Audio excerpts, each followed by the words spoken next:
Illustration number 3 करेंगे। अच्छा question है ये, इस पे आप इंपॉर्टेंट मार्क करना। 10 मार्क्स में आप एक्सपेक्ट कर सकते हो कि इस तरह का सवाल 8 to 10 मार्क्स में आपके एग्जाम में आ सकता है, 8 to 10 मार्क्स में। ठीक है, अगर एग्जामिनर मेहरबान रहा तो 10 नंबर में डाल देगा, अगर एग्जामिनर थोड़ा आपके साथ मजे लेना चाहे तो वो 8 नंबर में डाल देगा। तो वो 8 to 10 मार्क्स का बढ़िया क्वेश्चन है। कहता है ABC transport company has given a route 40 kilometre long to run. तो एबीसी ट्रांसपोर्ट कंपनी है, उसको 40 किलोमीटर का एक कोई रूट दे रखा है टू रन बस चलाने के लिए। The bus cost the company और sum of rupees 10 lakh rupees. Bus की कॉस्ट बता दी 10 लाख रुपए। It has been insured at 3% per annum. तो कॉस्ट है इसका 3% निकाल लेना, तो आपकी इंश्योरेंस की कॉस्ट पता लग जाएगी कितनी है। Annual tax will amount to rupees 20,000, है ना। अगर आप गाड़ी वाड़ी खरीदते होगे तो आपको पता होगा, अगर आपने कभी गाड़ी खरीदी होगी या देखा होगा कि गाड़ी की एक रोड टैक्स दिया जाता है, एक जो सिंगल शॉट में ले लिया जाता है, तो उसकी बात कर रहा है कि कोई हम रोड टैक्स दे रहे हैं, एनुअल टैक्स है मेरा 20,000 रुपए का। गैराज का रेंट है 20,000 रुपए पर मंथ। भाई ट्रक है, मतलब बस है, तो बस में खुली नहीं रख सकता ना, वैल्यूबल है भाई। देखो ना कितनी की, 10 लाख रुपए की है। हालांकि 10 लाख की और भी महंगी आती है बस रियलिटी में, तो इसलिए हमने एक गैराज भी ले रखा है जहां पे हम सेफली अपनी बस को खड़ी कर पाए। तो उसकी अभी रेंट है 20,000 रुपए पर मंथ। एनुअल रिपेयर्स का खर्चा है 2,04,000 रुपए। अच्छा, क्या क्लासिफाई करते जाए साथ साथ में हम लोग कौन से कॉस्ट को हम कैसे ट्रीट करेंगे। तो इंश्योरेंस का खर्चा क्या होगा देखते हुए चलना, स्टैंडिंग चार्जेस में आएगा। टैक्स का खर्चा भी स्टैंडिंग चार्जेस में आएगा। गैराज का रेंट भी स्टैंडिंग चार्जेस में आएगा। रिपेयर है 2,04,000, ये क्या होगा, ये हमारा मेंटेनेंस के हेड में आएगा, मेंटेनेंस। ठीक है। अच्छा, bus is likely to last for 2.5 years. इससे मैं क्या निकाल सकता हूं, डेप्रीसिएशन, और ये टाइम बेसिस पे निकाल रहा हूं, टाइम बेसिस पे। तो इसको भी मैं क्या ले लूंगा, इसको भी मैं एज स्टैंडिंग चार्जेस ले लूंगा। ठीक है। Driver salary will be rupees 30,000 per month and conductor salary will be rupees 25,000 per month. तो ये मंथली सैलरी है, तो मंथली सैलरी को कैसे लूंगा मैं, एज स्टैंडिंग चार्जेस लूंगा, फिक्स्ड स्टैंडिंग चार्जेस। अच्छा, इन एडिशन टू, अंडरलाइन करना, इन एडिशन टू क्या बोल रहा है, in addition to 10% of takings as commission to be shared by the driver and conductor equally. तो कह रहा है कि कुछ एक्स्ट्रा सैलरी तो देंगे ही देंगे, इसके अलावा हम 10% का कुछ कमीशन देंगे ऑफ टेकिंग्स। अच्छा, ऑफ टेकिंग्स का मतलब क्या हुआ कि जितनी भी मैं टोटल फेयर कमाऊंगा, जितना भी मैं टोटल फेयर कमाऊंगा उसका 10% हम कमीशन देंगे अपने ड्राइवर्स को और अपने कंडक्टर को, to be shared by the driver and conductor equally. तो इसको तो हम बाद में डील कर लेंगे। बेसिकली जो 10% का टोटल कमीशन आएगा, इसको हम आधा आधा बांट लेंगे। आधा हम ड्राइवर को देंगे, आधा हम कमीशन उसको कंडक्टर को देंगे। ठीक है। लेकिन मैं आपके साथ डिस्कस क्या करना चाहता हूं, इसका नेचर। अब आप खुद सोचो, ये जो कमीशन वाला पार्ट डाल दिया, क्या आपको फील हो रहा है कि मेरी लेवल ऑफ ऑपरेशन के ऊपर अब वेरी हो गया, कि मैं जितना ज्यादा फेयर कमाऊंगा उतना ज्यादा कमीशन बनेगा, जितना कम फेयर कमाऊंगा उतना कम कमीशन बनेगा, राइट। तो इसलिए ये क्या हो गया, ये जो कमीशन वाला पार्ट हो गया, ये बाय नेचर वेरिएबल हो गया।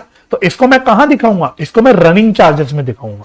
समझ आ गया, रीजन समझ आ गया क्यों। सैलरी मंथली फिक्स्ड है तो वो तो फिक्स्ड है, तो उसको मैं स्टैंडिंग चार्जेस में दिखा दूंगा। लेकिन जो कमीशन है, क्योंकि ये मेरे टोटल फेयर के ऊपर इनडायरेक्टली मेरे ऑपरेशंस के ऊपर वेरी कर गया, इसलिए इसको अब मैं रनिंग चार्जेस यानी वेरिएबल कॉस्ट के अंदर दिखाऊंगा। समझ आ गई बात, यस सर। इसके अलावा कॉस्ट ऑफ स्टेशनरी 1,000 रुपए पर मंथ, ये आपका नॉर्मल एक एडमिनिस्ट्रेटिव खर्चा है, इसको आप अपना स्टैंडिंग चार्जेस की तरह ट्रीट करोगे।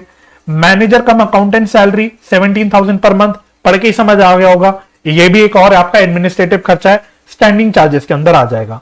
Petrol and oil will be rupees, underline करना, 500 फॉर 100 किलोमीटर। 500 रुपए का पेट्रोल और ऑयल का खर्चा है पर 100 किलोमीटर। ठीक है। तो ये क्या हो गया, ये भी क्या हो गया, ये आपके वेरिएबल के नेचर का हो गया। So this is again your running charges, running charges. ठीक है। बस will make 3 up and down trips. Up and down trips को हम पता है क्या बोलते हैं, अप एंड डाउन ट्रिप्स को हम राउंड ट्रिप्स बोलते हैं। राउंड ट्रिप मतलब एक पॉइंट से दूसरे पॉइंट पे जाना और फिर वापस आ जाना, इसको हम बोलते हैं राउंड ट्रिप। तो वो कह रहा है कि हमारी बस 3 राउंड ट्रिप मारेगी, carrying on an average 40 passengers on each trip. Each trip पे एवरेज वो 40 पैसेंजर्स कैरी करेगी। बस will run on an average 25 days in a month. हमारी बस एक महीने में 25 दिन चलेगी, 5 दिन हमारी मतलब जितने भी है, बाकी दिन हमारी छुट्टी रहेगी। Assuming 15% profit on takings. Takings का मतलब समझ गए ना, total fare. Calculate the bus fare to be charge from each passenger. तो आपको देखो निकालना क्या है, पहले क्वेश्चन की रिक्वायरमेंट क्लियर कर लो माइंड में।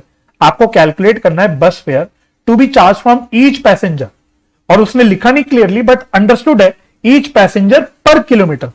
एक पैसेंजर से 1 किलोमीटर का कितना फेयर आप उससे चार्ज करोगे, जो मैंने आपको अभी थोड़ी देर पहले जब मैं कॉम्पोजिट यूनिट समझा रहा था उसमें भी समझाया था, वही आपसे पूछ रहा है कि एक पैसेंजर का 1 किलोमीटर का आप कितना फेयर उससे चार्ज करोगे। समझ गए, रिक्वायरमेंट समझ गए। तो सबसे पहले हम क्या करें भाई, रेडी हो? सबसे पहले हम एक कॉस्ट स्टेटमेंट बना ले। तो बनाओ कॉस्ट स्टेटमेंट, और हम ये 1 साल की बना रहे हैं पर एनम। ठीक है, अब प्रेजेंटेशन थोड़ी बहुत ऊपर नीचे हो सकती है, आपको हो सकता है सजेस्टेड आंसर में थोड़ी अलग सी प्रेजेंटेशन दिखे, तो घबराना मत। अल्टीमेटली हमारे को मेन रिक्वायरमेंट पूरी करनी है सवाल की। मेन रिक्वायरमेंट क्लियर है भाई, क्या मांगा है कि एक पैसेंजर से 1 किलोमीटर का कितना फेयर चार्ज करोगे, ये हमें निकालना है। तो ये मैं भी आपको निकाल के दूंगा। ठीक है, चलो तो कॉस्ट स्टेटमेंट बना लें। तो कॉस्ट स्टेटमेंट में हमको अब पता है कि हमें कॉस्ट की क्लासिफिकेशन करके चलनी है। तो सबसे पहले मैं स्टैंडिंग चार्जेस ले लूं, और क्वेश्चन पढ़ते वक्त मैंने आपके साथ ऑलरेडी डिस्कस कर लिया, सारे खर्चों को मैंने ऑलरेडी क्लासिफाई कर लिया। तो अब मैं थोड़ा जल्दी जल्दी कर सकता हूं, जैसे कि इंश्योरेंस। तो इंश्योरेंस ब्रैकेट में कैलकुलेट कर लेते हैं। टोटल मेरी बस है 10 लाख रुपए की, और इंश्योरेंस उसने बोल रखा है 3% पर एनम, पूरे साल का बता रखा है। तो ये कितना आ जाएगा, यहां ना रुपीज के 2 कॉलम बना लेना, एक काम करना रुपीज के 2 कॉलम बना लेना, बेटर रहेगा। तो ये आई थिंक 30,000 आ जाएगा, 30,000 आ जाएगा। ठीक है, फिर अगला क्या है, एनुअल टैक्स। तो लिखा ही हुआ एनुअल मतलब 1 साल का टैक्स है, तो ये कितना है 20,000। फिर है गैराज रेंट। अब ये आपको मंथली दे रखा है, ये आपको मंथली दे रखा है, आप इसको एनुअली में कन्वर्ट कर सकते हो, कोई दिक्कत तो नहीं है, कर सकते हो, सिंपल सी बात मैथ्स। तो 20,000 रुपए पर मंथ है, इंटू 12 कर दूंगा, तो ये मेरी साल की कॉस्ट आ जाएगी 2,40,000, 2,40,000। फिर है आपका रिपेयर्स। रिपेयर्स मैंने बोला वो मेंटेनेंस में जाएगा, छोड़ दो अभी के लिए, रुक जाओ। डेप्रीसिएशन आ जाओ, डेप्रीसिएशन। तो सवाल ने क्या बोला, कॉस्ट बताई उसने, मेरी बस की कॉस्ट है 10 लाख रुपए की, कोई सैलवेज वैल्यू तो बताई नहीं। सैलवेज वैल्यू होती तो आप डेप्रीसिएशन निकाल सकते थे, बेसिक आप डेप्रीसिएशन निकाल सकते हो। अगर सैलवेज वैल्यू होगी तो कैसे निकालोगे, है ना, है नहीं सवाल में, तो छोड़ दो। और मेरे को पता है कि मेरी बस 2.5 साल चलेगी। भाई ये कैसी बस है भाई, सिर्फ 2.5 साल ही चल रही है। 2.5 साल में मैं बस को टाटा बाय बाय बोल दूंगा, तो मैं 1 साल की डेप्रीसिएशन निकाल सकता हूं, कितनी आ गई, तो 1 साल की डेप्रीसिएशन आ गई 4 लाख रुपए। ठीक है, अच्छा इसके अलावा और क्या है, ड्राइवर की सैलरी है, ड्राइवर की सैलरी है, और फिर कंडक्टर की भी सैलरी है।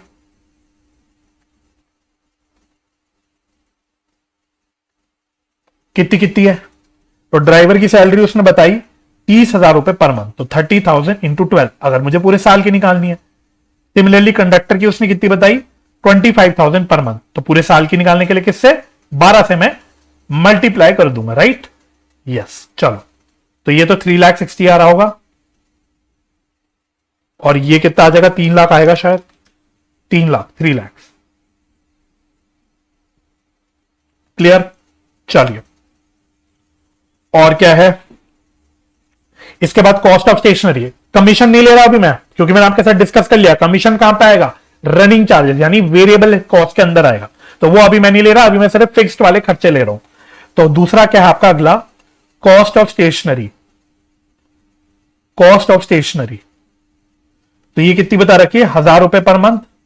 चलो दिखाई देते हैं, बट आप समझ ही गए होंगे 1,000 रुपए पर मंथ है, तो इंटू 12 करके हम लोग पूरी साल की कॉस्ट निकालेंगे 12,000। ठीक है सर, और क्या है, मैनेजर कम अकाउंटेंट तो हमारा मैनेजर भी एक ही व्यक्ति है, अकाउंटेंट भी वही है, जो बंदा मैनेजर है वही अकाउंटिंग भी कर रहा है बैठ के, तो एक ही व्यक्ति है। तो इसकी भी हम सैलरी दे रहे हैं कितनी, 17,000 रुपए पर मंथ। इसकी भी मंथली सैलरी है, तो साल में कन्वर्ट कर देंगे तो ये कितना आ जाएगा, 2,04,000, 2,04,000। ठीक है, चलो ये भी done. Petrol and oil variable में आ गया, और इसके अलावा और कोई खर्चा नहीं है। तो ये इतना आपका टोटल फिक्स्ड कॉस्ट का, मतलब फिक्स्ड चार्जेस जो आपके, इसको आप ए बोल दो, ये आपका ए हो गया। स्टैंडिंग चार्जेस इसका टोटल आ जाएगा, तो फटाफट से इसका टोटल कर लेते हैं। 50 प्लस 6,40,000 प्लस 6,60,000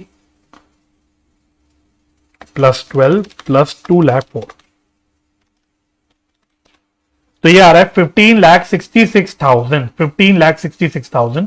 तो टोटल इसका बाहर के रुपीस के कॉलम में लिख दो, 15,66,000। ठीक है जी, समझ गए? यस। बी में आ जाओ। अब वेरिएबल वाले यानी रनिंग वाले चार्जेस ले लेते हैं, कितने हैं हमारे, क्या क्या हैं। अब ज्यादा नहीं होंगे आपके।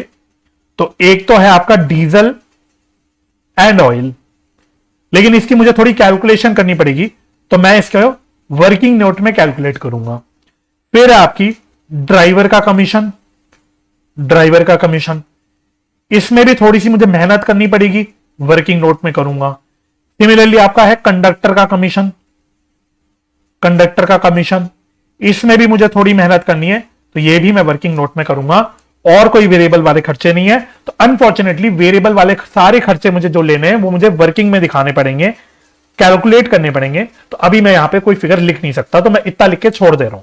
ठीक है, लास्ट है आपके मेंटेनेंस वाले चार्जेस, मेंटेनेंस चार्जेस। तो इसमें तो एक ही खर्चा है, आई थिंक इसमें तो सिर्फ रिपेयर का खर्चा दे रखा है, कितना, रिपेयर, एनुअल रिपेयर 2,04,000। तो इसको मैं डायरेक्टली बाहर लिख लेता हूं, बाहर के रुपीस के कॉलम में 2,04,000, 2,04,000। ठीक है जी, यहां तक डन हो गया। अच्छा, जब तीनों मैं कॉस्ट ले लूंगा तो मेरे को टोटल कॉस्ट पता लग जाएगी, टोटल कॉस्ट। इसको आप कॉस्ट ऑफ सेल्स भी बोल सकते हो, टोटल कॉस्ट बोल लो चाहे कॉस्ट ऑफ सेल्स बोल लो। तो ए प्लस बी प्लस सी, तो तीनों तरह की कॉस्ट को मैं जोड़ दूंगा तो मेरे को टोटल कॉस्ट पता लग जाएगी। अच्छा, इसमें मैं ऐड करूंगा क्या, प्रॉफिट। प्रॉफिट उसमें भी बोल रखा है 15% प्रॉफिट ऑन टेकिंग, टेकिंग मतलब मैंने बोला टोटल फेयर, तो ये भी मुझे वर्किंग नोट में करना पड़ेगा, तो इसको भी मैं वर्किंग नोट में दिखाऊंगा। तो अब मेरी क्या निकल के आ जाएगा, टोटल फेयर निकल के आ जाएगा, दैट इज जिसी को मैं बोल रहा हूं टोटल टेकिंग, है ना। तो आपके क्वेश्चन में अक्सर ये यूज हो जाता है वर्ड टेकिंग, तो टेकिंग का वर्ड आप समझ गए होगी कि क्या है। ठीक है, अच्छा, वंस मेरा टोटल फेयर आ गया, मुझे निकालना क्या था कि मैं एक पैसेंजर से 1 किलोमीटर पे कितना फेयर चार्ज करूंगा। तो इसको ले मैं टोटल किससे डिवाइड कर दूंगा, टोटल पैसेंजर किलोमीटर से इसको डिवाइड कर दूंगा, टोटल फेयर को टोटल पैसेंजर किलोमीटर से। तो मेरा आ जाएगा फेयर, फेयर पर पैसेंजर किलोमीटर। समझ गए हमको क्या करना है, क्लियर हो गया कि हमको क्या करना है। ठीक है, तो बन गया मेरा पूरा एक स्टेटमेंट का फॉर्मेट। तो फटाफट से मैं सारी वर्किंग्स कर लेता हूं, है ना, वर्किंग्स कर लेता हूं सारी। तो फर्स्ट वर्किंग करता हूं मैं क्या, तो अब मेरे साथ साथ करना, और बहुत लॉजिकल है, कोई रटे रटाए फॉर्मूले नहीं है, बिल्कुल लॉजिकली सोचना है और आपका आंसर आ जाएगा। क्या, सबसे पहले मुझे बताओ कि टोटल किलोमीटर्स कितने आएंगे पर एनम, पूरा टोटल किलोमीटर्स यानी टोटल डिस्टेंस कितना आएगा पर एनम। तो देखो क्वेश्चन में ध्यान से देखना, क्वेश्चन ने क्या बोला हुआ था, क्वेश्चन ने बोला था डिस्टेंस है 40 किलोमीटर्स, रूट है मेरे 40 किलोमीटर्स का। मतलब अगर मैं बोल रहा हूं मेरा रूट यहां से स्टार्ट हो रहा है, ये मेरा स्टार्टिंग पॉइंट है रूट का, ये मेरा एंड पॉइंट है, तो मेरी बस यहां से यहां जाएगी और ये पूरा रूट 40 किलोमीटर का ट्रैवल करेगी। लेकिन आप खुद सोचो, क्या मेरी बस एक पॉइंट से दूसरे पॉइंट पे आके क्या वहीं रुक जाएगी, क्या वो वापस नहीं आएगी, उसको वापस भी तो आना पड़ेगा, तो यहां से वापस भी आएगी भाई। तो एक्चुअली स्टार्ट और एंड लिखना गलत है, स्टार्ट और एंड लिखना गलत है। ठीक है, तो मैं इसको ऐसे ब्लैंक छोड़ रहा हूं, तो यहां से वहां इस रूट पे वो वापस भी आएगी, तो वापस आने के लिए वो दोबारा से 40 किलोमीटर ट्रैवल करेगी। इसी को मैंने बोल दिया राउंड ट्रिप, है ना। पहले इधर से उधर गई फिर वापस आई, तो ये मेरी राउंड ट्रिप हो गई। तो राउंड ट्रिप पे कितना डिस्टेंस ट्रैवल करेगी मेरी बस? 80 किलोमीटर। समझ आ गई बात? तो अब देखो टोटल किलोमीटर्स मैं कैसे निकालूंगा, यहां पे निकाल लेता हूं। तो पहले मैंने बोला एक तरफ मेरा रूट है 40 किलोमीटर्स का, आना जाना मिला के यानी राउंड ट्रिप में हो जाते 80 किलोमीटर इंटू 2। फिर क्वेश्चन ने क्या बोला था, बिल्कुल उसका लास्ट पॉइंट देखना, जो एल वाले पॉइंट में उसने बोला था 25 डेज चलेगी मेरी बस इन अ मंथ। तो अगर एक दिन में मेरा नहीं राउंड ट्रिप्स, अच्छा पहले के वाला पढ़ो, बस will make 3 up and down trips, मतलब 3 राउंड ट्रिप्स है। तो एक राउंड ट्रिप अगर मेरी ये है 40 इंटू 2 यानी 80 किलोमीटर की एक राउंड ट्रिप है, तो 3 राउंड ट्रिप्स की कितनी हो जाएगी? 3 राउंड ट्रिप्स लिख देता हूं मैं, 3 राउंड ट्रिप्स। तो एक दिन में मतलब मेरा 40 इंटू 2 इंटू 3 राउंड ट्रिप्स, तो एक दिन में मेरी बस इतने किलोमीटर चलेगी। ये क्या निकाला मैंने, मैं बड़े आराम से आपको बता रहा हूं, ये मैंने निकाला कि एक दिन में मेरी बस कितने किलोमीटर चलेगी एक दिन में। अच्छा, फिर क्वेश्चन ने बोला कि एक महीने में मेरी बस 25 दिन चलेगी, सिर्फ एक दिन में मेरी बस 25 दिन चलेगी। तो ये अब मैंने क्या निकाल दिया, ये मेरी एक दिन की कॉस्ट थी, मतलब एक दिन के किलोमीटर्स थे टोटल। तो एक महीने के कितने किलोमीटर्स हो गए? ये हो गए। और एक महीने के इतने किलोमीटर हो गए, और पूरे साल में 12 महीने होते हैं, तो इंटू 12। बताओ क्लियर है ये? तो 40 इंटू 2 80 किलोमीटर का राउंड ट्रिप है, एक दिन में 3 राउंड ट्रिप हो रहे हैं, तो पूरे एक दिन का मुझे टोटल डिस्टेंस पता लग गया। फिर मैंने एक महीने में 25 दिन चलती है बस, तो मैंने मंथ का निकाल दिया कितना किलोमीटर आया। फिर मैंने इंटू 12 करके पूरे साल का क्या निकाल दिया, टोटल डिस्टेंस निकाल दिया, टोटल किलोमीटर। तो फटाफट से इतनी मैथ कर लेते हैं, कितना आएगा? यह आएगा 72,000। इसका मतलब मेरी बस पूरे साल में कितने किलोमीटर चलेगी? 72,000। तो ये मेरी फर्स्ट वर्किंग हो गई, ठीक है सर। अब आओ सेकंड वर्किंग में। सेकंड वर्किंग, अब बताओ पैसेंजर किलोमीटर कितना रहेगा? पैसेंजर किलोमीटर, ये तो मैंने टोटल किलोमीटर निकाला था, अब पैसेंजर किलोमीटर पर एनम कितना आएगा? तो बहुत सिंपल है भाई, मैंने टोटल किलोमीटर्स निकाल लिए, इसको मल्टीप्लाई कर देता हूं मैं एवरेज पैसेंजर से, तो मेरे को पैसेंजर किलोमीटर्स भी पता लग जाएगा। तो टोटल किलोमीटर्स मैंने कितने निकाले? 72,000। और एवरेज पैसेंजर सवाल ने दे रखे हैं कितने, कौन से पॉइंट पे दिया था? के पॉइंट पे दिया था उसने, 40 पैसेंजर्स ऑन ईच ट्रिप। तो ये हो गए मेरे 40 पैसेंजर्स। तो 72,000 इंटू 40, तो मेरे पैसेंजर किलोमीटर्स कितना आ गए? 28,80,000 पैसेंजर किलोमीटर। चलो पहले पैसेंजर किलोमीटर्स की कैलकुलेशन आई होप क्लियर हो गई होगी, है ना। तो मैं हाथ कार्ड स्टेटमेंट में डाल भी दूं, ये भी मेरा वर्किंग नोट में है ना। तो 28,80,000 मैंने पैसेंजर किलोमीटर्स निकाल दिया, तो ये भी मैंने हाथ कार्ड स्टेटमेंट में डाल दिया, ठीक है सर। यस। अच्छा, थर्ड है आपका, थर्ड कैलकुलेशन करो आप पेट्रोल एंड ऑयल की। तो cost of petrol and oil, अब ये कैलकुलेशन आई थिंक सिंपल होनी चाहिए। तो क्वेश्चन ने बोला था कि मेरी पेट्रोल एंड ऑयल की कॉस्ट है 500 रुपए पर 100 किलोमीटर, 100 किलोमीटर के ऊपर मेरी 500 रुपए की पेट्रोल एंड ऑयल की कॉस्ट है। तो 1 किलोमीटर की मुझे पता लग गई कि 1 किलोमीटर की कितनी रहेगी, इतनी रहेगी 5 रुपए, वैसे 5 रुपीज पर किलोमीटर आ गई मेरी ऑयल की कॉस्ट। इनटू इसको मल्टीप्लाई कर देता हूं टोटल किलोमीटर से कि पूरे साल में मेरे कितने किलोमीटर चल रही है, 72,000। तो मुझे पूरे साल की पेट्रोल एंड ऑयल की कॉस्ट पता लग गई। तो ये कितनी आ गई? 3,60,000। 3,60,000, ठीक है।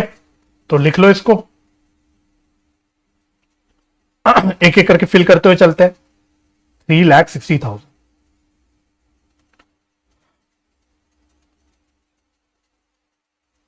वर्ड क्या यूज किया था सवाल ने?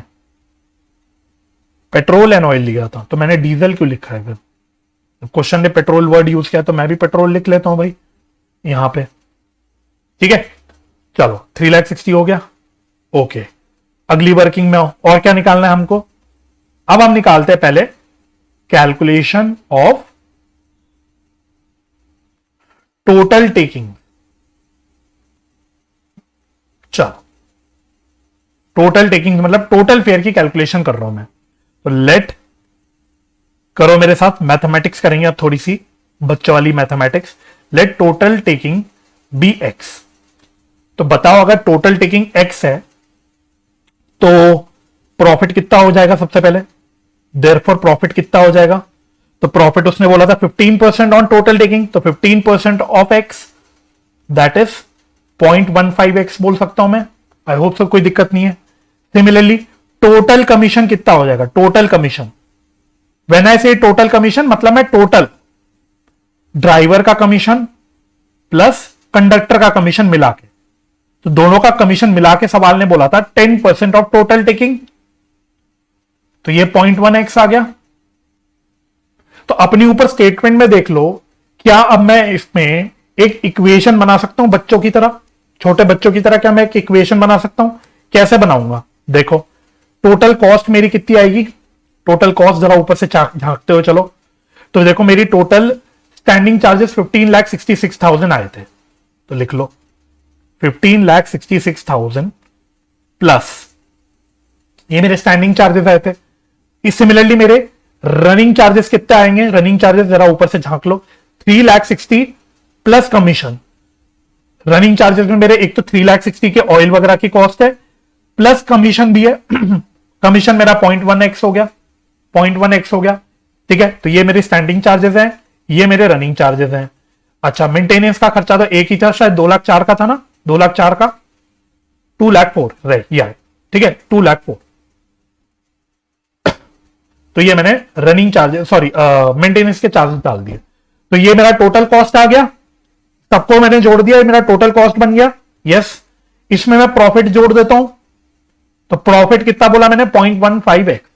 तो सब जोड़ जाड़ के टोटल कॉस्ट में मैंने प्रॉफिट भी जोड़ दिया, तो मेरा टोटल टेकिंग आ गया। और टोटल टेकिंग मैंने कितना बोला था x, देख लो इक्वेशन बन गई क्या मेरी सिंगल वेरिएबल में। टोटल कॉस्ट में मैंने प्रॉफिट मार्जिन ऐड कर दिया, तो मेरे टोटल टेकिंग आ गई। टोटल टेकिंग मतलब टोटल फेयर आ गया। अब मेरी जब सिंगल वेरिएबल में इक्वेशन बन गई, तो क्या मैं x की वैल्यू फाइंड आउट कर सकता हूं।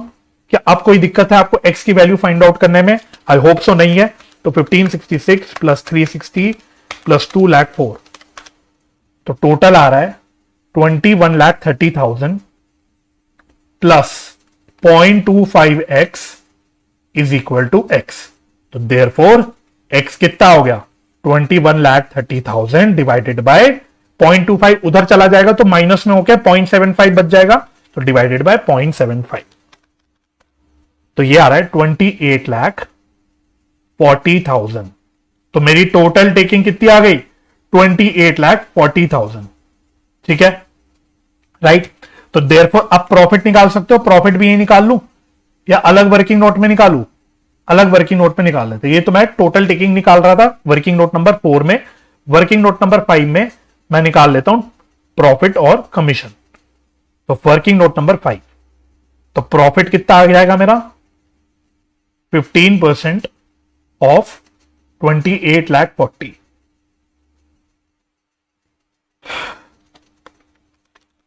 तो ये आ रहा है 4,26,000।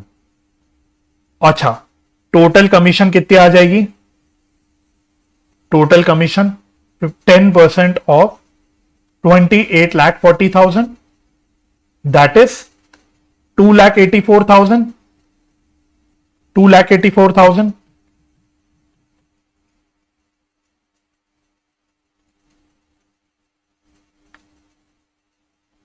चलो ये तो बच्चों मेरी टोटल कमीशन आ गई, ये तो मेरी टोटल कमीशन आ गई। अब सवाल ने क्या बोला था, इसमें से जो आधा है वो ड्राइवर का है, बचा हुआ आधा वो कंडक्टर का है। यही तो बोला था, जो भी टोटल कमीशन आएगी उसको बराबर बराबर बांट देना आप ड्राइवर और कमीशन में। तो 2,84,000 मेरा टोटल कमीशन वैसे आया, तो इसमें ड्राइवर का कितना हुआ, इसका आधा। सिमिलरली कंडक्टर का कितना हुआ, इसका आधा। बांट दिया मैंने टोटल कमीशन को बराबर बराबर, तो कितना आ रहा है ये, तो ये आ रहा है 1,42,000,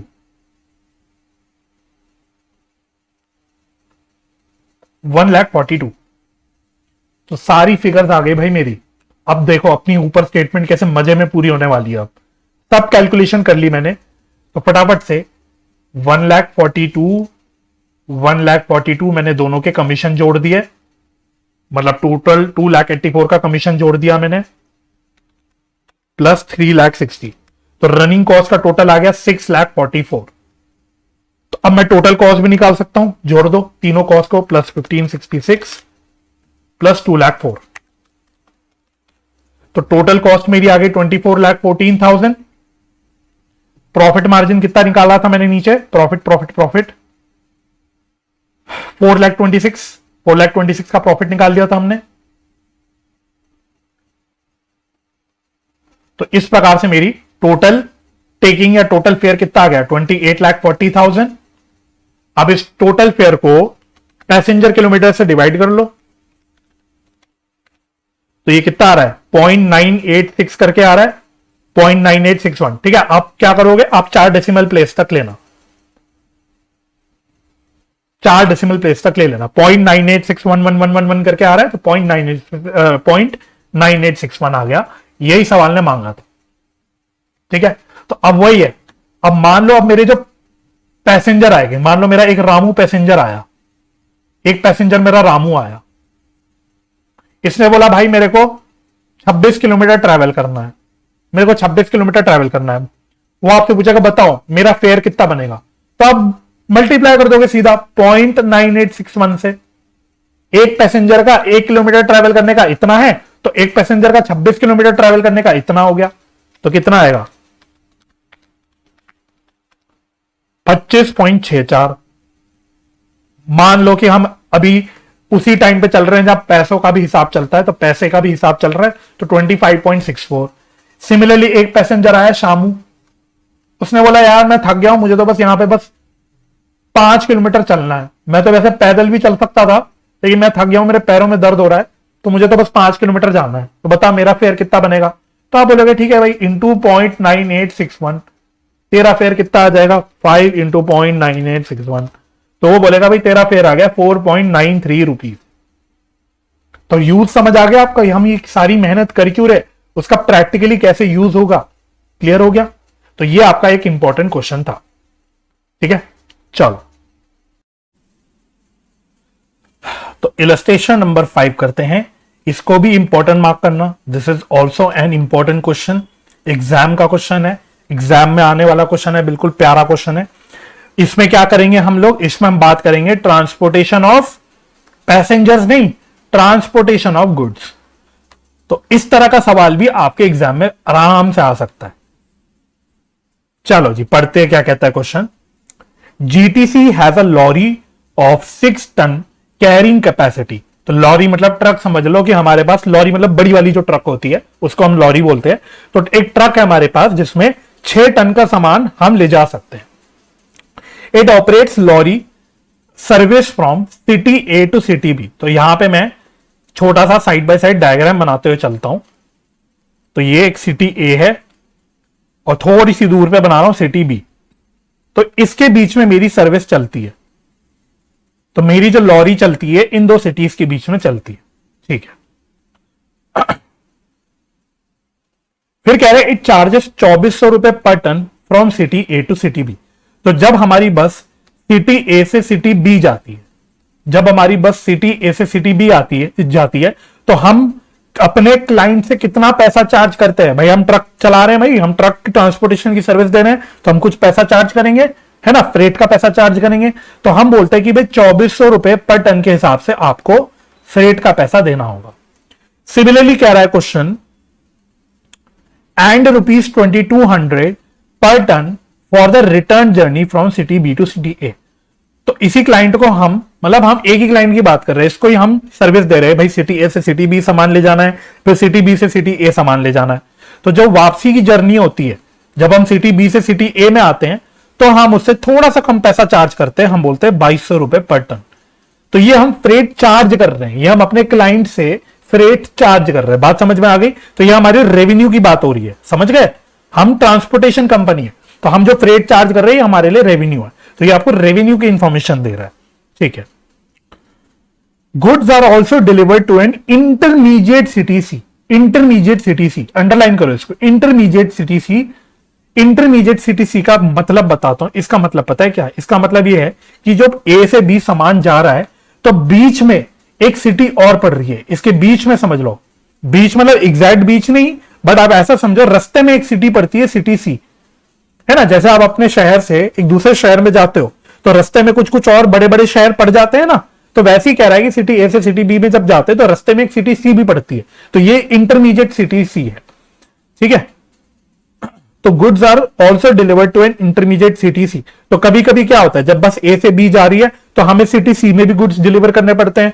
सिमिलरली जब बी से ए वापस आ रहा है हमारा ट्रक, तो हमें कभी कभी सिटी सी में भी बीच में रुक के कुछ सामान डिलीवर करना पड़ता है, अनलोड करना पड़ता है, नया सामान चलाना पड़ता है, तो इस तरह का काम हमें करना पड़ता है। अच्छा, but no extra charges are billed for unloading goods in between destination city and no concession in rates is given for reduced load after unloading at intermediate CTC। सारी ये लाइन आपकी इंपॉर्टेंट है, इसलिए मैंने सबको हाईलाइट कर दिया। ध्यान से समझना है आपसे क्या कह रहा है। वो कह रहा है भाई मेरा ट्रक है, मेरा ट्रक चलता है, सिटी ए से सिटी बी जाता है, ठीक है। मेरी बात को बहुत ध्यान से सुनना, बहुत ध्यान से दिमाग खोल के एकदम मेरी बात को सुनना, कुछ भी लिखना मत, पेन नीचे रख के सिर्फ मेरी बात को समझना। हमारा ट्रक सिटी ए से सिटी बी में जाता है, रास्ते में एक सिटी सी पड़ता है। अब कभी कभी क्या होता है कि हमारा सामान सीधा जाता है, हमारा से मतलब हमारे क्लाइंट का, समझ जाना, आप क्लाइंट की बात करो, जो भी हम सामान लेके जा रहे हैं। तो कभी तो ऐसा होता है कि हम डायरेक्टली सिटी ए से सिटी बी ही सामान लेके जाते हैं, सिटी सी में हमें कोई भी सामान ना ही रखवाना पड़ता है, ना ही अनलोड करना पड़ता है, ना ही कुछ करना पड़ता है। लेकिन कभी कभी हमें रास्ते में सिटी सी में भी रुकना पड़ता है, वहां पे सामान कभी ट्रांसपोर्ट करना है, अनलोड करना है, कोई नया सामान चढ़ाना है, तो इस तरह से हमें कभी कभी करना पड़ता है। सिमिलरली जब वापस आते हैं हम लोग सिटी बी से सिटी ए में वापस आते हैं, तो वो तब भी सेम कहानी है, तब भी वो सवाल आपसे कह रहा है कि कभी कभी या तो बी से ए हम डायरेक्टली सामान लेके आ जाते हैं, नहीं तो कभी कभी हमें सिटी सी में रुकते हुए आना पड़ता है। क्लियर हो गई बात? अब वो कह रहा है कि भाई देखो, जब हमें अगर सिटी सी में सामान अनलोड करना पड़ता है, तो वैसे तो एक मुझे एक्स्ट्रा सिटी में रुक के सामान अनलोड करना पड़ रहा है, तो टेक्निकली स्पीकिंग हो सकता है मैं क्लाइंट से कुछ एक्स्ट्रा पैसे मांगू, क्योंकि भाई मैं रास्ते में बीच में रुक के तेरा सामान अनलोड कर रहा हूं, नया सामान चढ़ा भी रहा हूं, तो मुझे कुछ एक्स्ट्रा पैसे चाहिए उसके। लेकिन मैं ऐसा नहीं करता, मैं ये नहीं करता कि भाई ठीक है सिटी सी में अनलोड करना है, जो भी करना है उसके लिए मैं कुछ एक्स्ट्रा पैसे चार्ज नहीं करता।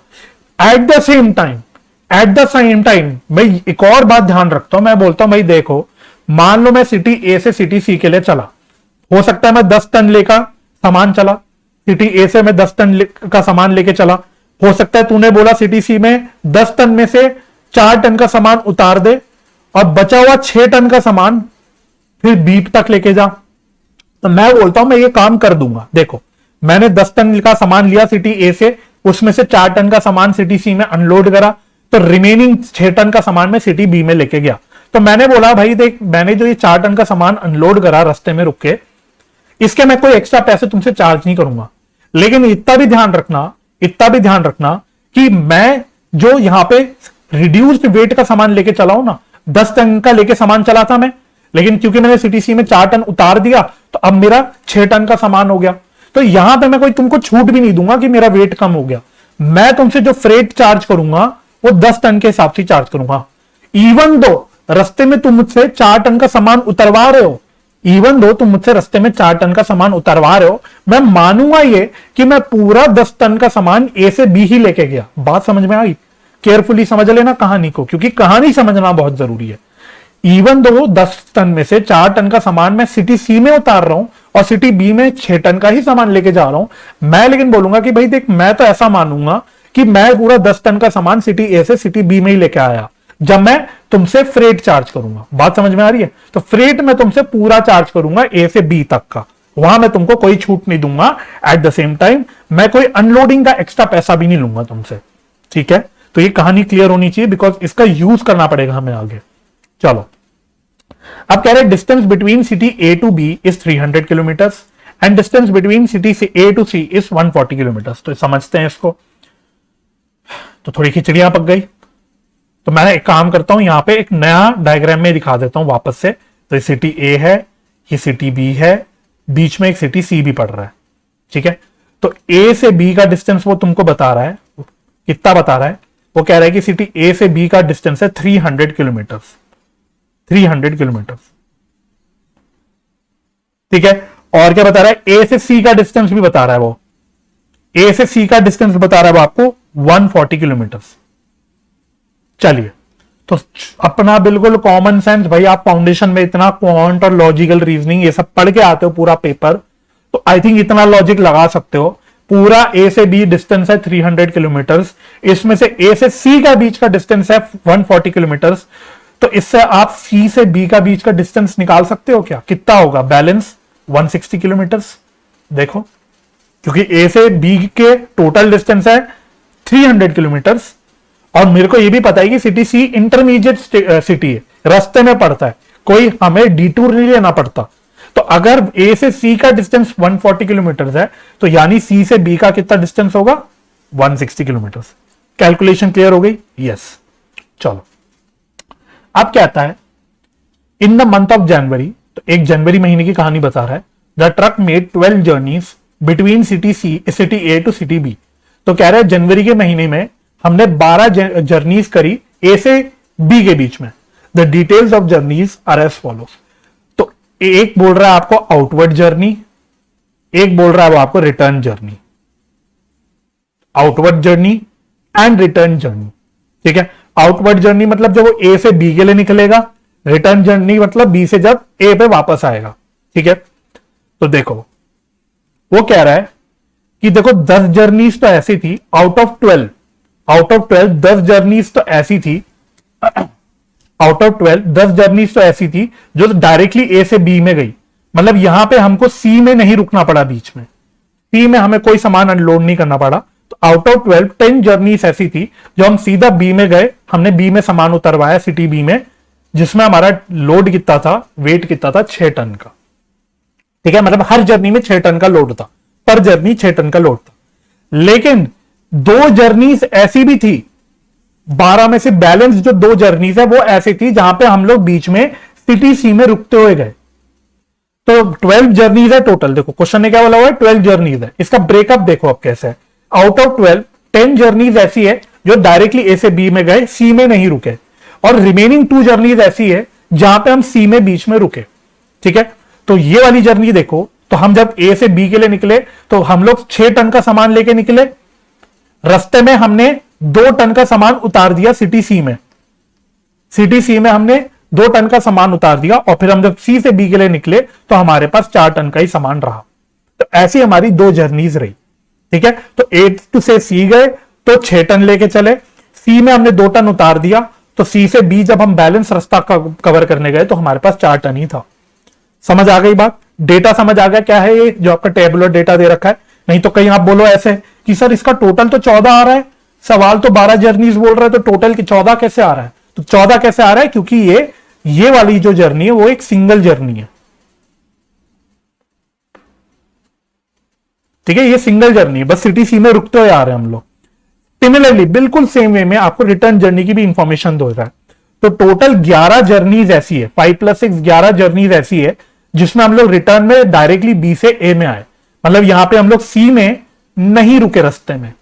ठीक है, तो 11 में से 5 जर्नीज ऐसी थी जिसमें हम लोग पर जर्नी 8 टन लेके आए, और 6 जर्नीज ऐसी थी जिसमें हम लोग पर जर्नी 6 टन लेके आए सामान।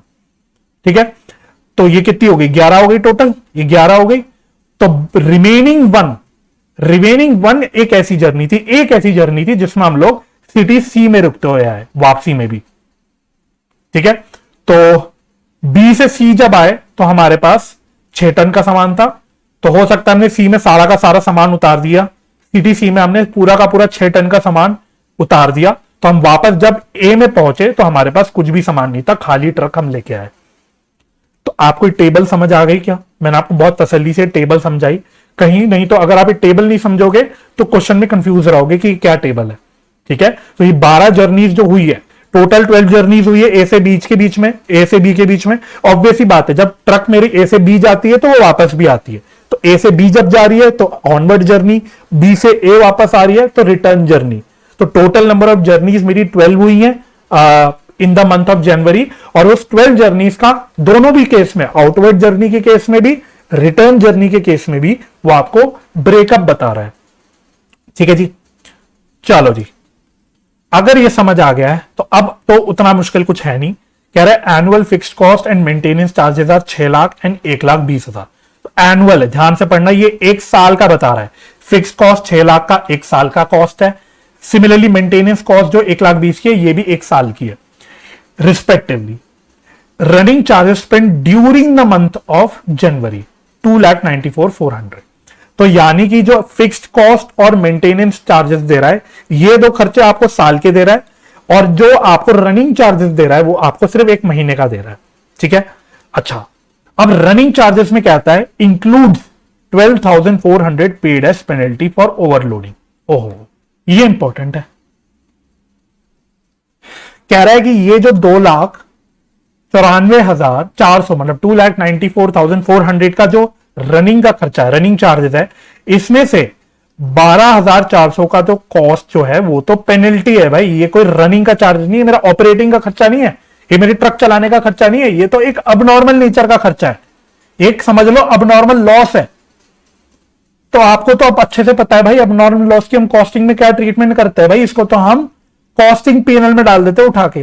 कोई भी अबनॉर्मल नेचर का नुकसान हुआ उसको हम लोग कॉस्टिंग पीएनएल में डालते हैं। इससे नहीं फर्क पड़ता नुकसान कहां हो रहा है, अबनॉर्मल लॉस है या अबनॉर्मल गेन है, कॉस्टिंग पीएनएल में लेके जाओ। वो आपकी कॉस्ट का पार्ट नहीं बनेगा, टेक्निकली वो आपकी कॉस्ट का पार्ट नहीं बनने वाला, वो एक कॉस्टिंग पीएनएल में चला जाएगा just for the sake of calculating profit. ठीक है। तो यानी कि जब आप कॉस्ट निकालते हो, सर्विस कॉस्टिंग में क्या कर रहे हो, आप सर्विस को ऑपरेट करने की कॉस्ट निकाल रहे हो। तो अबनॉर्मल नेचर का कोई खर्चा है, लॉस है, नुकसान है, वो आपके ऑपरेट करने का खर्चा नहीं है, वो आपका एक अबनॉर्मल नुकसान है, कोई सेपरेट है, तो वो कॉस्टिंग पीएनएल में चला जाएगा। ठीक है। तो इसको भी यूज करना पड़ेगा हमको कहीं ना कहीं, तो ये भी हम देख लेंगे। अभी तो सिर्फ मैंने आपके दिमाग में बात डाल दी। You are required to calculate the cost as per commercial ton kilometre and absolute ton kilometre. तो आपको कॉस्ट पर टन किलोमीटर निकालनी है और दोनों तरह के सर्विस यूनिट लेना है आपको। कमर्शियल टन किलोमीटर भी लेना है आपको, एब्सोल्यूट टन किलोमीटर भी लेना है। तो आई होप हमने लास्ट क्लास रिवाइज की होगी जहां पे हमने डिस्कस किया था कि कमर्शियल टन किलोमीटर कैसे निकालते हैं और एब्सोल्यूट टन किलोमीटर कैसे निकालते हैं। तो उसी का यहां पे आपका एप्लीकेशन है।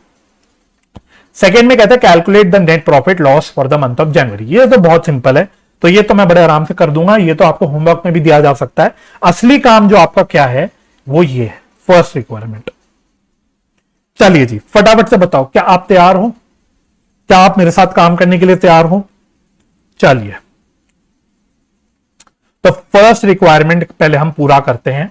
तो मेरे साथ बनाओ स्टेटमेंट ऑफ कॉस्ट। पहले एक बनाते हैं स्टेटमेंट ऑफ कॉस्ट ऑफ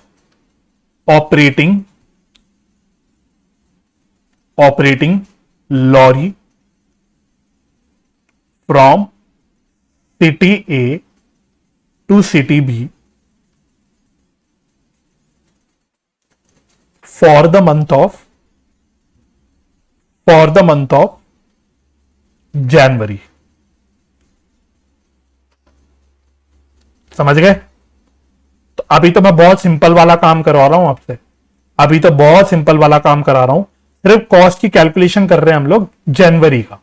ठीक है, ₹2 के कॉलम बना लेना है इसमें, और एक तो आपका वही पर्टिकुलर्स का कॉलम बन जाएगा। तो कॉस्ट में नहीं खेल रहा वो आपसे, देखोगे तो कॉस्ट ऑलमोस्ट आपको डायरेक्टली गिवन है ना। तो जैसे कि फिक्स्ड कॉस्ट है तो मैं ऐसे लिख लेता हूं, ए फिक्स्ड कॉस्ट। ठीक है। तो अब ये बस ध्यान रखना कि फिक्स्ड कॉस्ट उसने एनुअल दी थी, हम लोग जनवरी यानी एक महीने की बात कर रहे हैं, तो हमको तो मंथली कॉस्ट लेके चलनी है।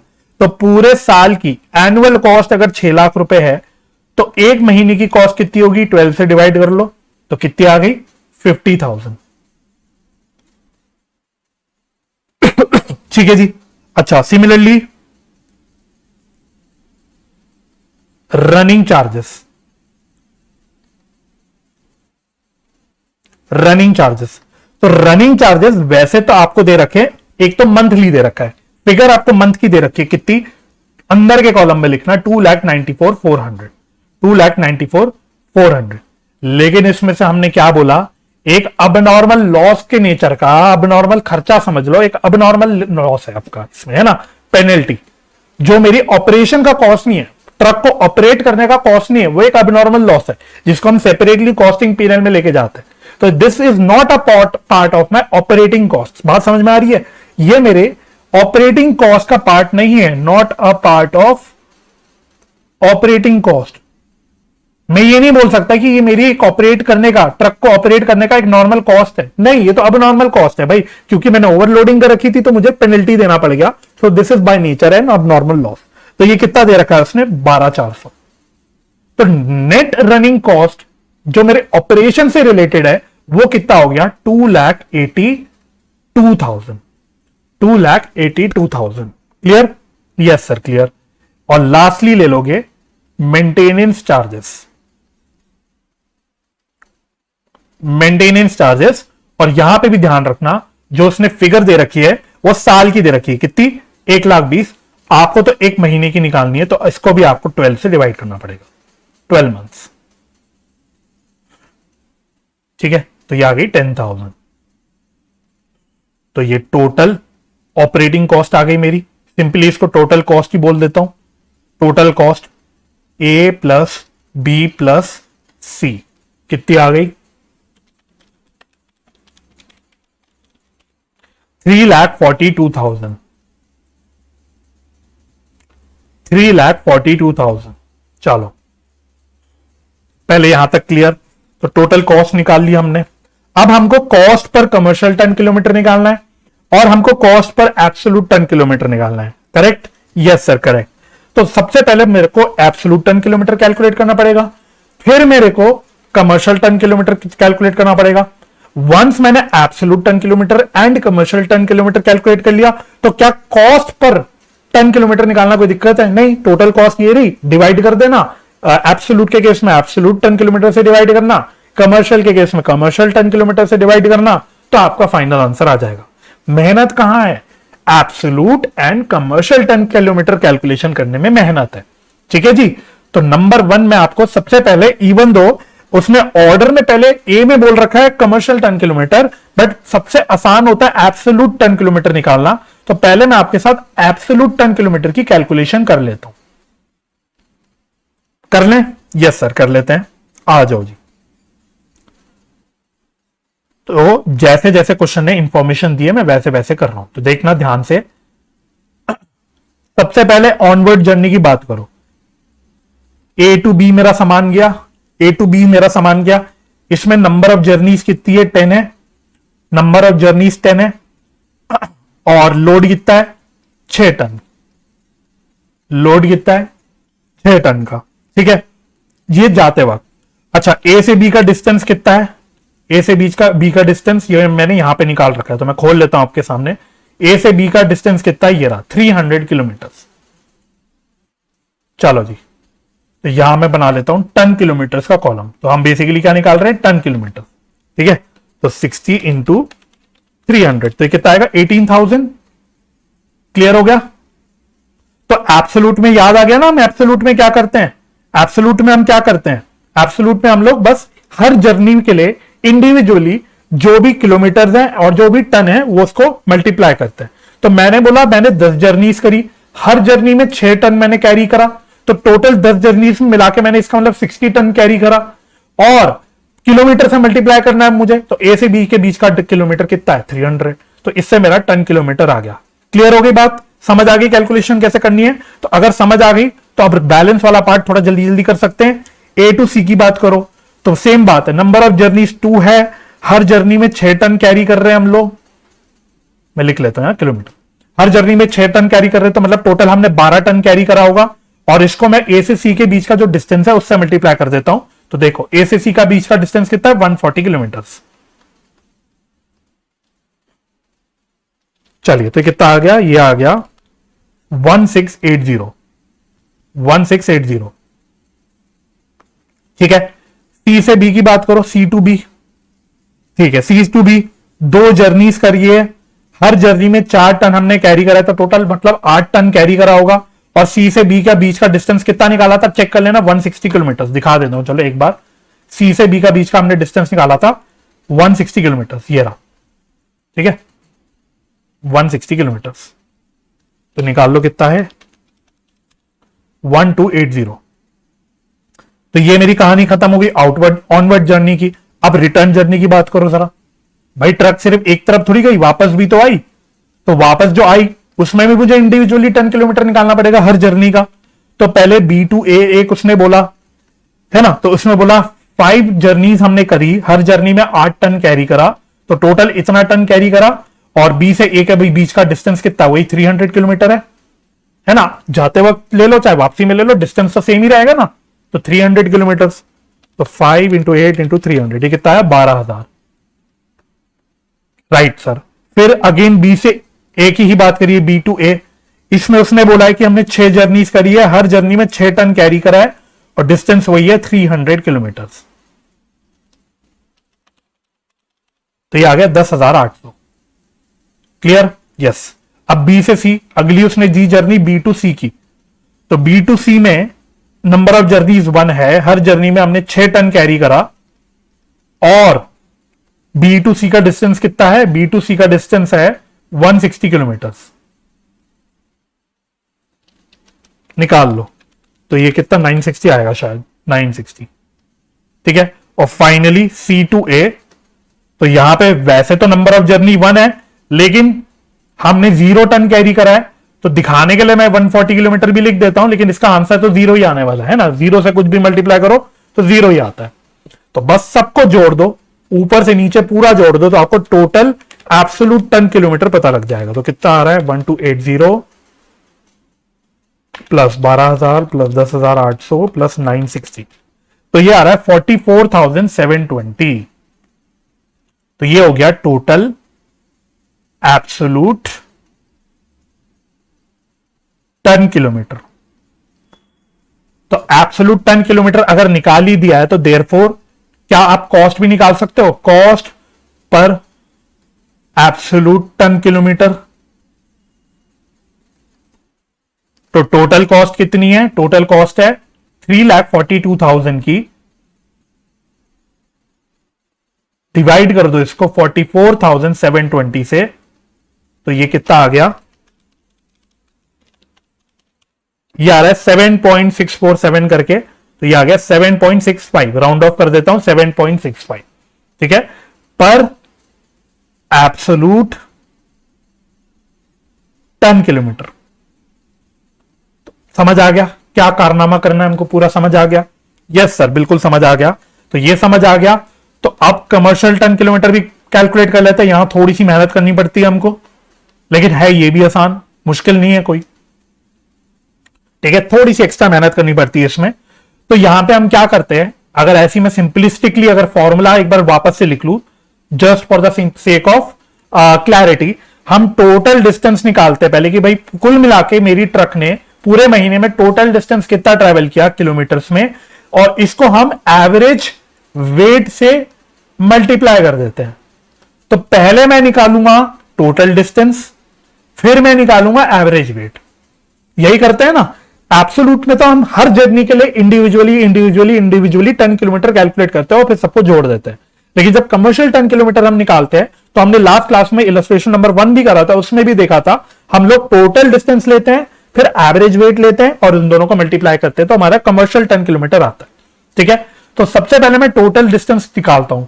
बताओ टोटल डिस्टेंस कितना आएगा पूरे जनवरी का।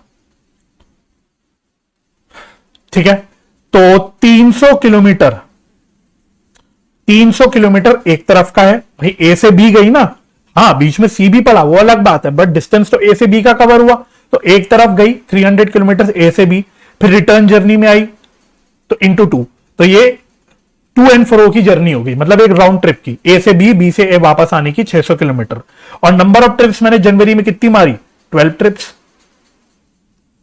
मैंने टोटल 12 ट्रिप्स मारी, मतलब 12 जर्नीज बोल रखी है, तो 12 जर्नीज लिख देता हूं। Doesn't make a difference, journeys word use किया है क्वेश्चन में, तो मैं जर्नीज लिख देता हूं। तो इसका मतलब मेरी ट्रक ने, मेरी लॉरी ने वैसे कितना डिस्टेंस कवर किया है, 7,200 किलोमीटर। राइट, ठीक है। अब एवरेज वेट निकालो। एवरेज वेट,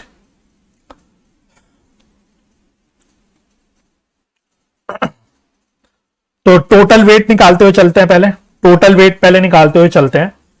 तो ए से बी में, ए टू बी में बोल रखा है 10 जर्नीज है, 10 जर्नीज है। मैं बार बार जर्नीज लिख नहीं रहा, टाइम लगेगा। तो 10 जर्नीज है और हर जर्नी में 6 टन का वजन है। तो टोटल वजन कितना आ गया? 60 टन। ठीक है, फिर अब टेबल से कॉपी पेस्ट मार रहा हूं। ए टू सी में बोल रहा है 2 जर्नीज है, हर जर्नी में 6 टन कैरी कर रहे हैं। तो टोटल कितना वजन आ गया? 12 टन। ठीक है, फिर सी टू बी में 2 जर्नीज है, हर जर्नी में 4 टन कैरी कर रहे हैं। तो टोटल वजन कितना हो गया? 8 टन। ठीक है, फिर वापसी में आए, बी टू ए में 5 जर्नीज है, हर जर्नी में 8 टन कैरी हो रहा है। तो टोटल टन कितना कैरी हो गया? 40 टन। ठीक है, फिर बी टू ए दोबारा से है, इसमें 6 जर्नीज है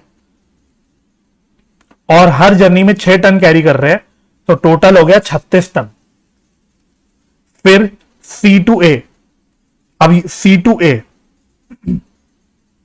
5 6, अब सी टू ए लिखने का मतलब नहीं है क्योंकि 1 इंटू 0 करोगे तो 0 ही है, तो इसलिए ये लिखने की जरूरत नहीं है। ठीक है, ये लिखने की आवश्यकता है नहीं क्योंकि 0 ही आने वाला है आंसर। ठीक है, तो ना तो इसका डिस्टेंस, ना तो इसकी हमें जर्नीज कंसिडर करने की जरूरत है और ना ही हमें इसका वजन लेने की जरूरत है, बिकॉज अल्टीमेटली तो हमने कुछ का कैरी ही नहीं करा। तो बस एक तरफ जरा जर्नीज का टोटल कर लो, एक तरफ आप टन्स का टोटल कर लो। तो कितनी नंबर ऑफ जर्नीज है जिसमें हमने वजन कैरी करा और टोटल नंबर ऑफ वजन कितना कैरी करा, टोटल वेट हमने कितना कैरी करा? 12 8 40 36। तो ये कितना आया? 156। एक कोई मिस कर गया क्या? मैं एक सेकंड मैं शायद मिस कर गया कोई। ए से बी ले लिया 10 इंटू 6, ए टू सी ले लिया 2 इंटू 6, सी टू बी ले लिया 2 इंटू 4, बी टू ए ले लिया, अच्छा एक मैं मिस कर गया, ओहो बी टू सी वाला मिस कर गया, सॉरी बी टू सी वाला मिस कर गया। तो एक बी टू सी वाला शायद मिस हो गया जिसमें 1 जर्नी है और हम लोग 6 टन कैरी कर रहे हैं। तो इसका आंसर 6 टन आ रहा है। और जो लास्ट है सी टू ए वाला मैंने बोला जिसमें 0 कोई भी वजन हम कैरी नहीं कर रहे, तो ना तो उसकी आपको जर्नीज कंसिडर करने की जरूरत है क्योंकि हम कोई वजन कैरी नहीं कर रहे, और ना ही आपको उसका कोई वजन लेना है, मतलब लोगे तो क्या ही 0 ही आने वाला है, तो कुछ भी नहीं लेना। तो बस अब इतने का टोटल कर लो, ये आ गया 162 टन टोटल। और नंबर ऑफ जर्नीज कितनी आ गई? 12 14 19 25 1 26 जर्नीज। तो देयरफॉर एवरेज वेट कितनी आ गई? एवरेज वेट कितना आ गया? फॉर्मूला लिख लेता हूं, टोटल लोड लिख लो, वेट लिख लो, जो भी लिखना चाहो, डिवाइडेड बाय टोटल या नंबर ऑफ जर्नीज,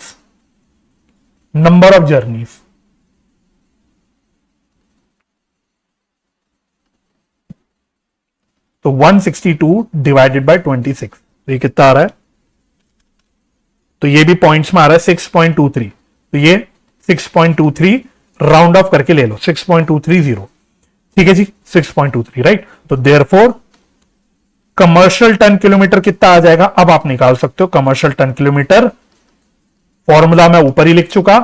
तो डिस्टेंस कितना किया था? टोटल हमने निकाला था 7200 किलोमीटर और एवरेज वेट कितना निकाला है?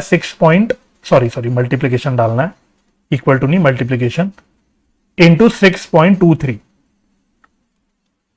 तो 7200 इंटू 6.23, तो ये आ रहा है 44,856 टन किलोमीटर। ठीक है, और therefore cost per ton kilometre कितना आ गया? कॉस्ट पर टन किलोमीटर, तो वही टोटल कॉस्ट कितनी थी? टोटल कॉस्ट थी 3,42,000 divided by total commercial ton kilometre 44,856। तो इससे आपकी कॉस्ट पर टन किलोमीटर आ जाएगी 342 डिवाइड बाय 44,856, तो ये आ रही है 7.62 पर कमर्शियल टन किलोमीटर। पहले इतना कैलकुलेशन क्लियर कर लो माइंड में, यहां तक माइंड में बिल्कुल सब कुछ क्लियर होना चाहिए। ठीक है, चलो जी यहां तक क्लियर है, आई होप सो। अगर क्लियर है तो अब थोड़ा सा हम आगे बढ़ सकते हैं। एक छोटा सा पार्ट रह गया जिसमें आपको नेट प्रॉफिट निकाल, जो भी है नेट लॉस निकालना था, तो सेकंड रिक्वायरमेंट भी पूरी कर लेते हैं। जिसमें आपको नेट प्रॉफिट या लॉस जो भी है उसकी कैलकुलेशन करनी है जनवरी की। चलिए ये फटाफट से कर लेंगे। तो कैसे करना है, मेरे साथ साथ करना, जैसे जैसे मैं करूं। इसमें टोटल रेवेन्यू ले लो पहले, टोटल रेवेन्यू। तो टोटल रेवेन्यू कैसे लोगे, टोटल रेवेन्यू तो पहले ऑनवर्ड जर्नी की बात करो, ऑनवर्ड जर्नी। तो ऑनवर्ड जर्नी में ऑनवर्ड बोल लो या आउटवर्ड बोल लो, एक ही बात है, ठीक है। मैंने अब ऑनवर्ड लिख दिया, ऑनवर्ड आउटवर्ड एक ही बात है, राइट। चलो तो पहले ए से बी गई, ए से बी गई है ना। तो दो जर्नीज है, मैं आपको क्वेश्चन में दिखाते हुए चलता हूं, मैंने जैसे जैसे आपको समझाया था। आओ, तो एक जर्नी ये है 10, जिसमें नंबर ऑफ जर्नीज 10 है और हम वजन लेके चल रहे हैं 6 टन, ठीक है। तो 10 जर्नीज है जिसमें हम लोग वजन लेके चल रहे हैं 6 टन, ठीक है। तो ये टोटल वजन आ गया, राइट। और ए से बी का हम लोग कितना फ्रेट चार्ज करते हैं, 2400 रुपए पर टन, तो इंटू 2400 यही लिख देते हैं 2400। तो ये कितना आ गया 60 इंटू 2400, ठीक है। ये आ गया 1,44,000, 1,44,000, ठीक है। अच्छा, दूसरी बची हुई दो जर्नीज ले लो, ये तो यहां पे अगर आप देखोगे, वैसे तो हम ए से निकले थे 6 टन लेके, रास्ते में हमने 2 टन उतार दिया और अल्टीमेटली हम 4 टन के साथ पहुंचे सिटी बी में। पर हमने क्या बोल रखा है कि तुम्हें अनलोड करना है करो, तुम्हें अनलोड नहीं करना है मत करो। हम तो मानेंगे क्या, हम क्या मानेंगे कि इस वाली जर्नी में हमने 6 टन ही कैरी करा, जितना टन हम लेके चले थे सिटी ए से, हम जितना वजन लेके चले थे, हम तो मानेंगे कि पूरा हमने जो डिस्टेंस अपना कवर किया, वो जो पूरा ए से बी का जो डिस्टेंस कवर किया वो हमने 6 टन लेके ही करा, for the purpose of charging freight, only for the purpose of charging freight, ठीक है। तो इससे मेरे को कोई मतलब नहीं कि मैंने रास्ते में 2 टन उतार दिया, मुझे इससे मतलब नहीं। मैं तो मानूंगा कि मैंने पूरा टन, मतलब पूरा ही आपका जो भी है 6 टन उतना ही कैरी करा ए से बी के बीच में, ठीक है।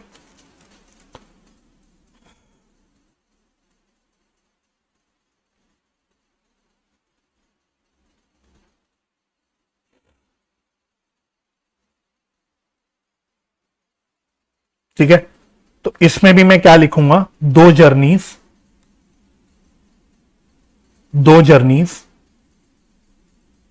इनटू कितना है वजन, 6 टन है ना, 6 टन। तो ये टोटल वजन हो गया और इसको भी मैं 2400 से मल्टीप्लाई करूंगा, तो ये कितना आ गया 12 इंटू 2400। तो इसीलिए अगर आप आईसीआई का आंसर देखोगे, इन्होंने क्या किया, मैंने तो आपको समझाने के लिए अलग अलग दिखाया, इन्होंने इसको मर्ज कर दिया। तो इसकी जगह उन्होंने टोटल बोला कि 12 जर्नीज हो गई, क्योंकि 6 टन ही है, ये भी सेम है, तो इसलिए इन्होंने मर्ज कर दिया अगर आप आईसीआई का आंसर देखोगे। लेकिन उसका ब्रेकअप ऐसे, ठीक है। उसका रीजन ये है कि क्योंकि इन 2 जर्नीज में भी लेके हम चले 6 टन ही थे, इवन तो हमने रास्ते में 2 टन उतार दिया, बट हमें उससे मतलब नहीं, हम तो पूरा ही चार्ज करेंगे, ठीक है। सिमिलरली अब रिटर्न जर्नी की बात करो। अब आपको शायद तरीका तो समझ आ गया होगा कि हमें कैसे कैसे कैलकुलेशन करनी है रिटर्न जर्नी में। तो पहले बी से ए में हम लोग 5 जर्नीज करा, हमने 5 जर्नीज 8 टन लेके, 8 टन लेके, और रिटर्न जर्नी में हम 2200 रुपए चार्ज करते हैं पर टन। तो ये कितना आ गया, ये आ रहा है 88,000, ठीक है। अच्छा, फिर हमने 6 जर्नीज करी 6 टन लेके, और रेट वही है 2200।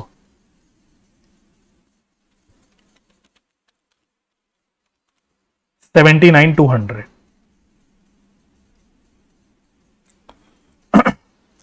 फिर एक जर्नी करी 6 टन लेके, यहां पे भी हम मर्ज कर सकते थे, यहां पे भी हम मर्ज कर सकते थे, क्योंकि एक जर्नी जो ये वाली है इसमें भी 6 टन है ना।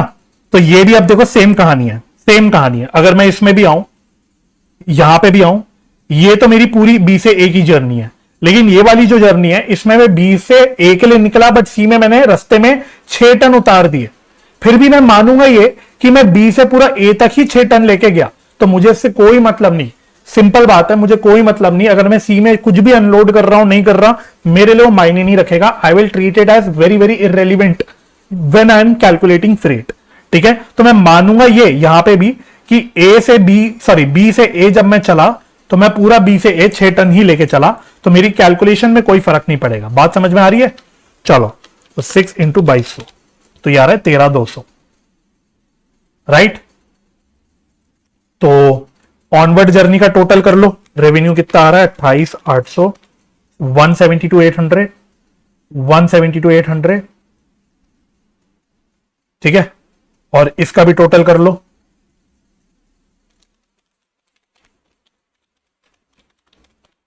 1,84,400। तो अब देख लो टोटल रेवेन्यू कितना बन गया मेरा, टोटल रेवेन्यू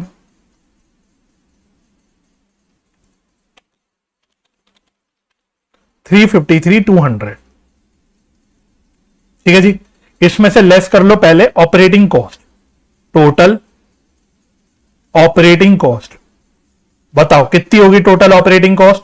क्या हम ये कैलकुलेट कर चुके हैं ऑलरेडी? आ जाओ आ जाओ आ जाओ आ जाओ आ जाओ, किधर गई? ये रही जी, ये टोटल ऑपरेटिंग कॉस्ट ये रही 3,42,000।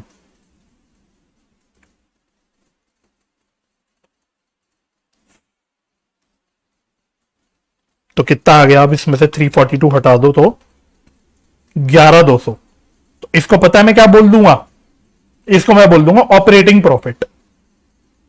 ठीक है, हाँ अब इसमें से फाइनली, क्योंकि मुझे तो net profit and net loss निकालना है, तो अब जो भी अब नॉर्मल खर्चा फायदा कुछ भी होगा, अब मैं लास्टली उसको अकाउंट फॉर कर लूंगा। तो यहां पे एक अब नॉर्मल कह सकते हो लॉस था, या अब नॉर्मल नेचर का कोई एक्सपेंस था, दैट इज कौन सा था? पेनल्टी था, पेनल्टी फॉर ओवरलोडिंग, वो मैं माइनस कर दूंगा 12,400। तो अनफॉर्चुनेटली बिकॉज ऑफ दिस नालायक पंक्ति ओवरलोडिंग की वजह से जो मेरी पेनल्टी का मेरा झटका लग गया मेरे को, इसकी वजह से अब मेरा आंसर लॉस में चला गया। अब मेरे को अल्टीमेटली क्या हो गया? Net loss. ठीक है, तो क्वेश्चन ने तो आपसे ये मांगा था, तो लो जी ये हमने निकाल लिया।